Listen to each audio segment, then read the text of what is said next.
Yo mga kahabibi at kahabibti, kung ikaw ay bago pa lang sa ating channel, huwag mong kalimutang i-subscribe at i-hit ang bell icon para ma-notify ka pag may mga bago tayong video.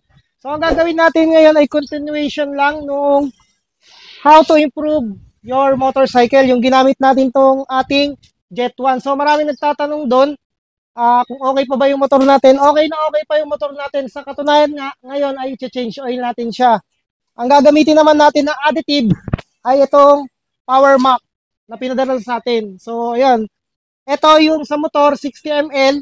Tapos pag sa mga 5 liters na sasakyan, ito naman yung ginagamit, 250 ml. So, magpapalit tayo ng langis. Natagtag ko na yung langis niya.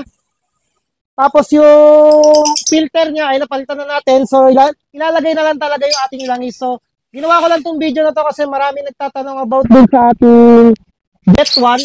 Kung okay pa nga daw yung motor ko, eh sabi ko okay naman. Wala naman naging problema.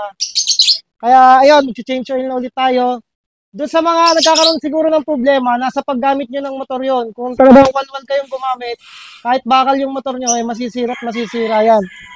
Kaya ito, ilalagay natin dito ay 1,350 ml. So sabi ng iba, pag nagpapakarga tayo dati ng langis, 1,000 ml lang daw ilagay. Sumunod sa tinanungan natin, 1,200 daw. Kaya lagi tayo mag-base sa manual book ng ating motor. Huwag tayong makinig sa mga sinasabi nila. Mag-base tayo sa manual book. Ang nakalagay sa manual book, pag overall, ang change oil ay 1,500 ml. Pag sa change oil lang, hindi naman siya in overall, change oil ka lang, ang lalagay natin ay 1,350 ml.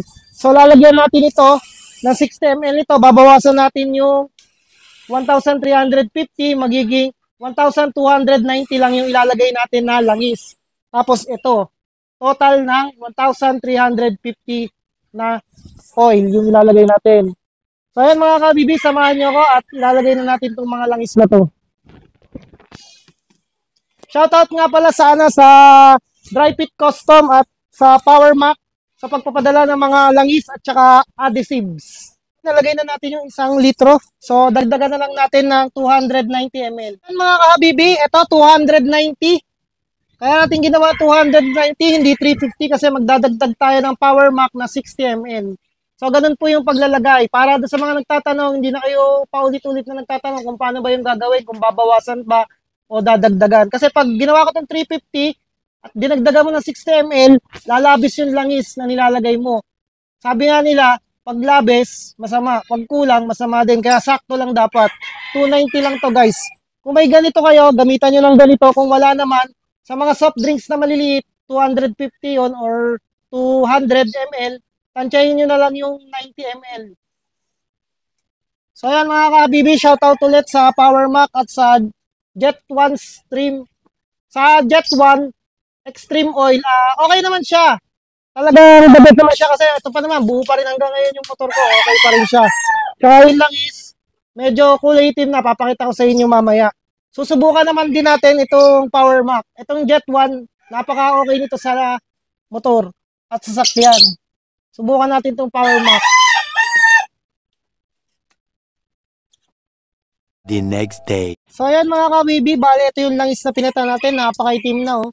Pero tama lang yan dahil nagbe-base tayo sa ating manual book, nakasaad sa ating manual book, mag-change oil tayo kada 5,000 km. So kung gusto mo naman mag-change oil ng 2,000, pwede rin. Pero pag 6,000, yun ang hindi na applicable sa motor mo kasi nakalagay sa manual book nga 5,000 km. Pwede kung bababa doon, maglalagay ka 2,000, pwede yun, mas maganda, mas maalagaan mo yung langis mo. So nalagay na natin yung langis. Ilalagay na lang natin tong Power Mac. Yan mga kabibi, itong natira, sa next change oil natin, gagamitin natin to. So nga pala, yung ating Kawasaki oil, na iba na yung packaging niya, hindi na yung katulad nung dati. Kasi yung mga katulad nung dati, iwasan yung bumili ng gano'n kasi fake yun. Ito ngayon yung packaging ng Kawasaki oil. Baka kasi mapeke kayo ng langis. At ilalagay na natin to dito. Huwag na kaya natin gamitan ito, kabibti. The next day. Ayan mga kahabibi, lalagay na natin tong Power Mac. Baka sabihin nyo, hindi natin nilalagay. Lolokohin ko pa ba naman kayo? Sinusubukan ko nga din tong product na to. Yung Jet 1, napakaganda nun. Lalagay na natin tong 60 ml. Although may mga additives naman talaga yung ating mga langis, dinadagdagan ko lang para mas maprotektahan natin yung makina.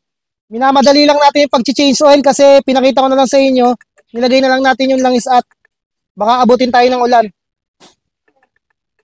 Continuation lang naman to ng video at maraming talaga nagtatanong kung okay pa ba yung motor. At saka kung saan mabibili to, yung Jet 1 Extreme Oil ay available sa aking TikTok. Mabibili nyo to sa TikTok. At saka tong suot natin ngayon na bigay na ang Dry Fit Custom ay mabibili din natin yan sa TikTok. Jcon Motovlog din yung pangalan ng ating TikTok shop, no? So ayan mga ka-BB, dito ko na lang po tatapusin yung pag-change oil natin. Lagi po natin tatandaan, burn your tires, not your soul. God first, Jcon Motovlog, signing off. Ayan, maraming salamat. Dry Fit Custom!